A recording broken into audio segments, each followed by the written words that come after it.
Hi everyone, today we're going to be interviewing UFC Bantamweight contender Davey Grant.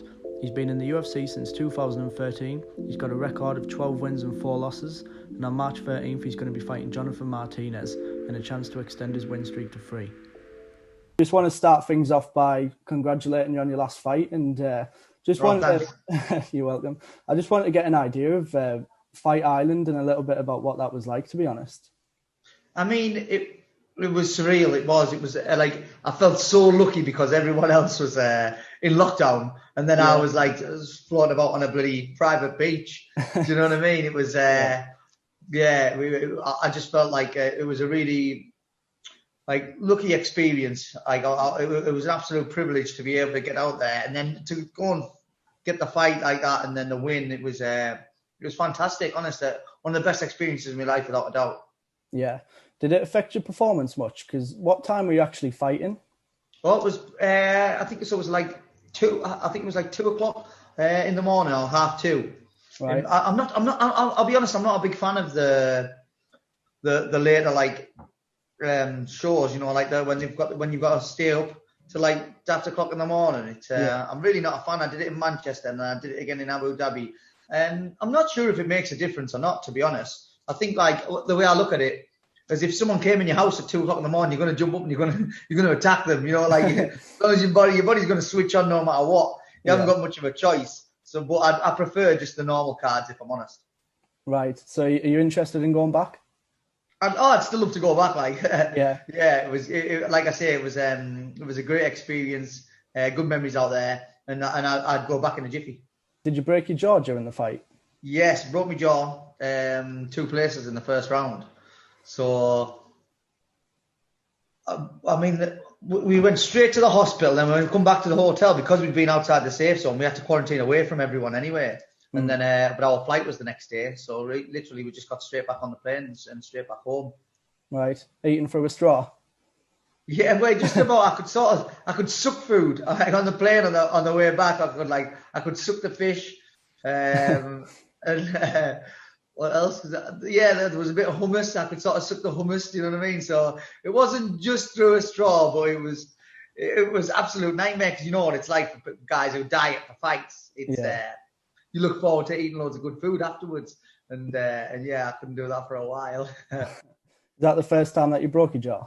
First time I broke my jaw, yeah. Yeah. So is it all right getting back into training? You're a bit nervous taking the first punch and sparring. It was brand new now.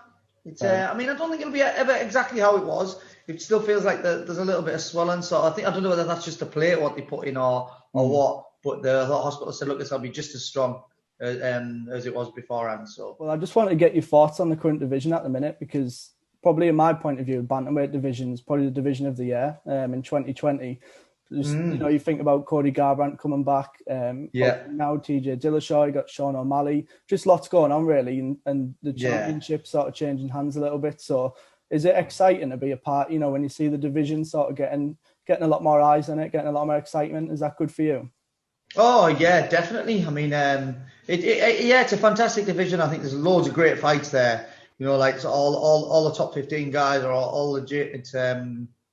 It's exciting the fights what you can make with the division and the stars that are in the division now. You know, like you got with Jose Aldo joining, and then like all the upcomers, and obviously like Petty Yan, people like that. There's just so many great fights, and I just can't wait to get amongst it. Yeah, I was going to say, is it motivating?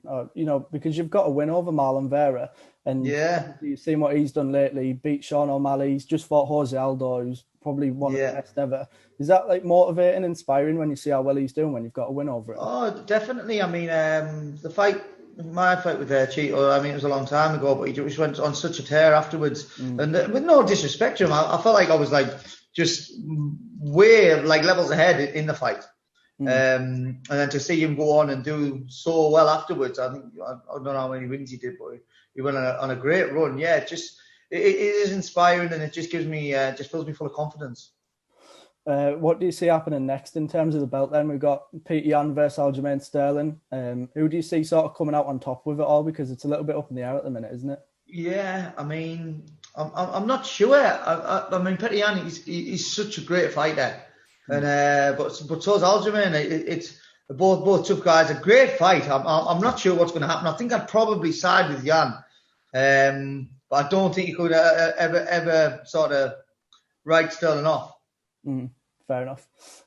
Obviously, Sean O'Malley's getting in the headlines quite a bit. He's blown up quite a lot. You're somebody that's put quite a bit of time into the fight game. To see him coming up pretty quickly, does that annoy you a bit, or is it just fair enough? He's worrying. No, I don't really worry about what everyone else is doing. It's good luck to him. It's hard to get up into this fight game, and if you whatever happens for everyone else, I don't go and judge me on like sort of career by it. It's just like good luck to them. The quicker you get up, the better. Yeah. And then so I'm just not as if I'm like sort of jealous or like or even like sort of pissed off about it. It's just like each to their own, and you can't. I never really want to hold anyone back. And he got a lot of hype. And I mean, we'll see if it's justified. I think he's still yet to live up to it, to be honest. Yeah, fair enough. Another fighter in the division as well in the headlines, TJ Dillashaw. His suspension's just finished. I just want to get your thoughts on that, really. Obviously, it's a little bit of a tricky situation. He's owned up to what he did. He's served his suspension, and then he's coming back and he fancies a title shot. And Peter Yan said that he'd actually like to fight him next as well. All right. He beat Sterling. So just get your thoughts on that. It's a little bit of a strange one coming back from a suspension and getting a title shot. Where do you think he should come back? I mean, I don't even know if he should be allowed back, in all honesty. I think, but I mean, I'm not the judge, I'm not the jury. It's I don't like it when people have cheated, and especially like, I mean, even though he's held his hands up, he said, look, I did it, it's wrong. Like I was talking to someone else about this the other day, but it's like you've got a license to kill in there, and if you killed someone, do you get done for murder if you've been using stuff to sort of enhance your own performance? And it's a weird one. As far as the title shots and things go, I suppose it's just up to the matchmakers. It's up to Sean Shelby. They can do whatever they want. I think you should probably maybe have to maybe win one first or whatever. But if the champion's happy to fight him, and then that's what people want, then fair be it. Yeah, fair enough. So are you in the thick of fight camp at the minute, or are you not quite getting started yet? No, I've been training for about 9 weeks now. I've got a lot of notice for this fight. A lot more notice than what I usually get. So it was like 15 weeks out. So I've just been tapering the training, like sort of trying to not to peak too early, not to go mental at first. Ramped up the last few weeks.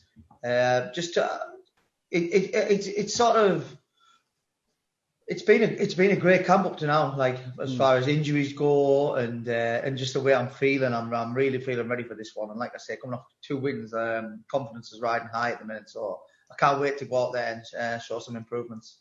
That's good. That's one of the things I was wondering about, actually, because obviously quite a few months back now, but Leon Edwards had to pull out of his fight because of the restrictions in the UK. He couldn't quite train properly. But has it not been an issue for yourself? No, not really. I mean, I've got my own gym and it's only 2 minutes up the road, so I've always had a place to train. There's never been any time when I haven't had like a good training regime and good structure.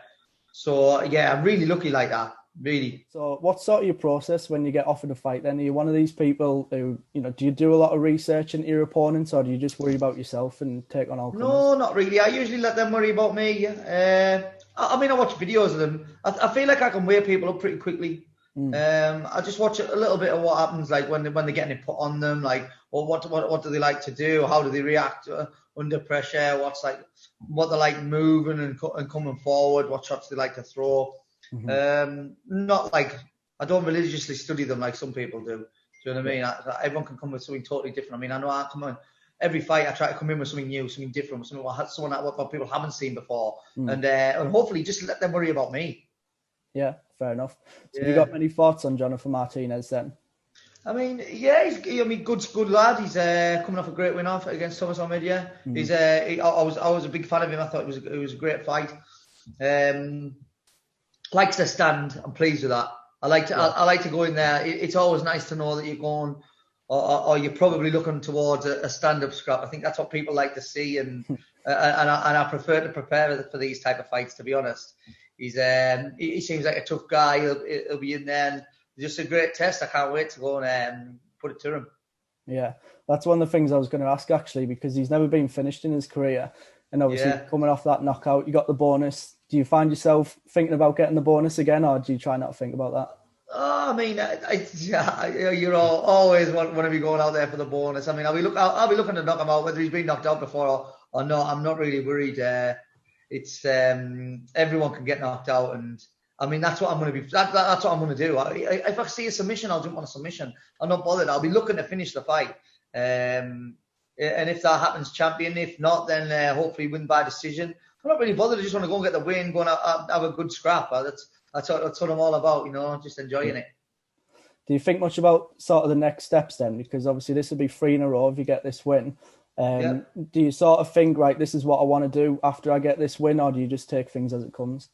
Yeah, well, I try. Yeah, I mean, obviously you can't help but think about like what's next if you go and get the win and things like that. It's always nice to have like an overall plan. I just like to concentrate on the fight. I'm not worried about who I fight next, but it would be nice, in all honesty, like ideal scenario for me, because I'm not getting any younger. You know what I mean? It would be great to go and hopefully get a quick stoppage over Martinez, and then maybe start getting a top 15 guy. If I could get one of the ranked opponents, that'd be fantastic. And like you say, I'll have a little bit of pull coming off a 3-fight win streak. I think it's hard to do in the UFC that. Yeah. Are you looking for sort of some consistency then? Because obviously, with respect, you sometimes haven't been too active, just with injuries and things like that. Are you looking to try and string a few together now? Oh, definitely. Always. I mean, I just want to fight as often as I can. Yeah. It's such a hard sport, you just get injured so often, like things happen. I mean, like the last one, I mean, a great fight, great win, nice bit of momentum, but then a broken jaw to go and let heal. Do you know what I mean? So it's like, I've had some ups and downs in the career, still fighting, still getting after it. But it'd be lovely to just go and get, 3 or 4 fights in this year. That'd be fantastic. Yeah, good stuff. After you've fought, do you stick around and watch the rest of the fights, or do you just want to forget about fighting after you're done in there? No, I mean, I'm a fight fan. I like to watch as many of the fights as I can. There's usually some good guys on the cards. Yeah. Usually it's just like sort of sat in the green and just stuffing my face while I'm watching them. Obviously, we've got Leon Edwards and Khamzat Chimaev who'll be headlining that March 13th card. So I just want to get your thoughts on that as well, because, again, Chimaev's one of them who's maybe not quite proven himself yet. Yeah, this is one of the ones where you see if he's going to live up to the hype or not. Leon Edwards is a great fighter. He's proven himself against the best in the world.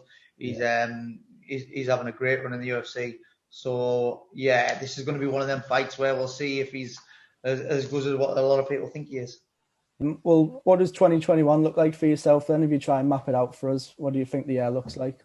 So, I mean, ideally, don't get the win in March. Couple of weeks straight back into training camp, and like I said, I'd like to get at least another 2 fights in. Obviously, looking for 2 wins. Hopefully, the world gets back to normal and COVID just disappears. Yeah, because I'm sure that's just getting everyone's nerves now. Yeah. And it'd be nice to just keep training away and get a holiday. I'm bad to go on a holiday. I think everyone's the same. So, yeah, 3 fights and 1 holiday, and I'll be happy. Yeah. Would you ever look at moving away? Maybe do a bit of training in the USA or anything like that? I mean, I've thought about it, but I've got a good thing going. I've got some great lads coming through the ranks in my gym. So I'm sort of set where I am now. I love Bishop, all my family to be here, and it's like I say, it's sort of my dream to not only become a world champion, but to produce world champions as well, and get people fighting on the top stage. And I've got like some really good guys who are in the making.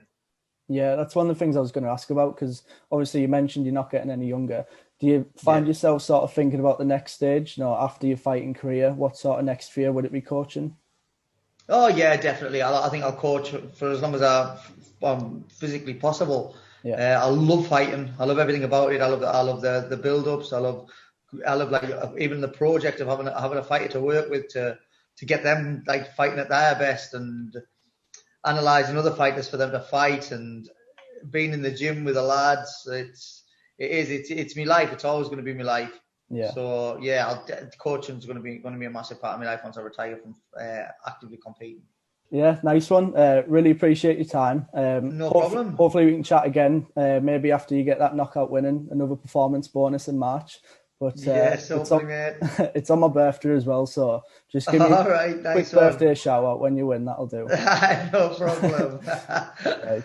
I really appreciate it. Cheers, mate. Good luck. No worries. Thanks very much, Bradley. Cheers. Catch you in a bit. Cheers, mate. Bye-bye, bud. Thanks for listening. Please like and subscribe, as we'll be interviewing more UFC fighters in the near future.